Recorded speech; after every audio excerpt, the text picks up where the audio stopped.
নমস্কার বন্ধুরা, সন্দীপনের রান্নাঘরে তোমাদের সবাইকে স্বাগত। আজকে আমি বানাচ্ছি পনির ভাপা। তো পনিরে তো অনেক রকম আইটেম হয়, বাট বাঙালির এই আইটেমটা সবথেকে খুব টেস্টি ও জনপ্রিয়। প্রথমে মিক্সিং বলে আমি সাদা সর্ষে, পোস্ত ও কাঁচা লঙ্কা দিয়ে একটা পেস্ট বানিয়ে নেব, স্মুথ পেস্ট, মানে এত সুন্দর একটা পেস্ট বানিয়ে নেব। তো দেখো আমি পেস্টটা বানিয়ে নিচ্ছি। তো পেস্টটা যত সুন্দর হবে তত খেতে বা অতটা টেস্ট হবে। তো এরপরে পেস্টটা বানানো হয়ে গেলে আমি ওর মধ্যে কতগুলো কাজু দিয়ে দেবো, কাজু দিয়ে আবার একবার ঘুরিয়ে একটা পেস্ট বানিয়ে নেবো পুরো।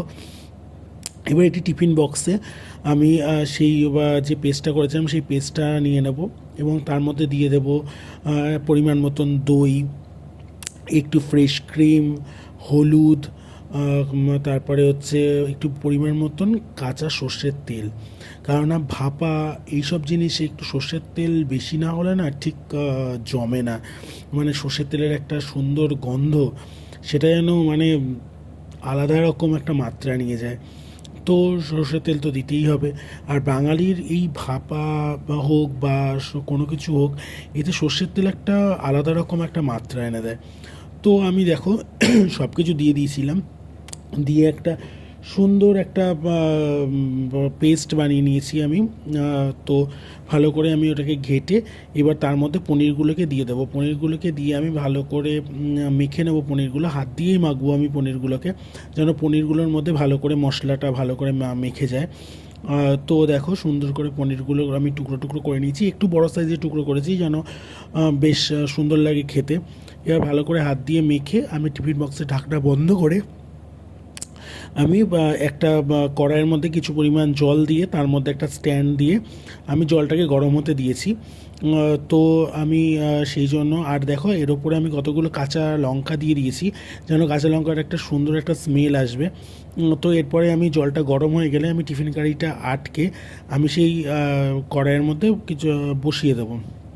মিনিমাম 15 থেকে 20 মিনিট, হার্ডলি 25 মিনিট, অতটাও লাগে না। তো আমি ভাপানোর জন্য বসিয়ে দিয়েছি। তো দেখো সুন্দরভাবে ভাপানো হয়ে গেছে, বেশ জলটা কতটা কমে এসছে এবং সুন্দরভাবে ভেপে গেছে। এবার কিছুক্ষণ ঢাকনাটা আমি ঢেকে রাখবো এবং ঠান্ডা হয়ে গেলে আমি টিফিন বক্সটা খুলবো। দেখো খুলছি, যা সুন্দর একটা গন্ধ বেরোলো, মানে গন্ধতেই অর্ধভোজন। তো দেখো কি সুন্দর একটা কালার এসছে, তেল কি সুন্দর ওপরে ভেসে উঠেছে এবং পনির ভাপা তৈরি। তো ওপরে ধনেপাতা কুচি দিয়ে আমি সার্ভ করেছিলাম। এটা গরম গরম ভাতের সাথে অসাধারণ একটা ডিশ। যদি ভালো লেগে থাকে বন্ধুরা প্লিজ লাইক করো, কমেন্ট করো এবং সাবস্ক্রাইব করো চ্যানেলটাকে। আর যদি ফেসবুকে দেখে থাকো তাহলে ফলো করো। এইভাবে তোমরা পাশে থেকো, সাথে থেকো। আর যদি কোনো ভুল ত্রুটি হয় প্লিজ কমেন্টের মাধ্যমে জানিও।